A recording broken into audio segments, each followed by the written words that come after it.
Hello friends मैंने Surendra sir lifestyle रे outie video स्वागत। तो फाइनली फ्रेंड्स मैंने देखी पार्थ जेना आम गाँव बंदर पयाड़ अच्छे पतर पड़ी जेनटा कि पतर मैंने सुखई आनुछन। तो यहाँ तो पतर पुतरा आनी सारा पर तो नहीं बांधले आर हेवा के आनले खाली हेवा के देखी पार्थ जिन सब बांधुचु आमे जी नहीं कहन दुही बापू एटा बांधुचु आमर बेटा जिन हिसाब बांधुचे सते शहे बेटा बांधिदेला ना बोली भावुव बाकी नहीं बांधी पारबार।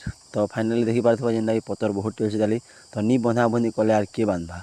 तो तुम्हें मैंने केतटा लेखा देश कमेंट करी कहब 20टा देश 21टा। तो एक्चुअली नियम तो अच्छे 22टा तो सबे आर दौच के तापर इवनिंग टाइम जिन हिसाब है जैसी तो नज़ारा बहुत बढ़िया थी। यहाँ देखी पार्थ आईफोन हेल्ले बाप रे बहुत भल दिसता जेना कि भ्यू टे देखी देख। तापर यार छेल मैंने बहुत बढ़िया चोरुथुसन। तापर इे छुआ मैंने भी जिन हिसाब बंधा गाधुथुसन जो बोर्ड मैंने पड़ी देखी पार्थ 10 टका नहीं कर 50 टका एक।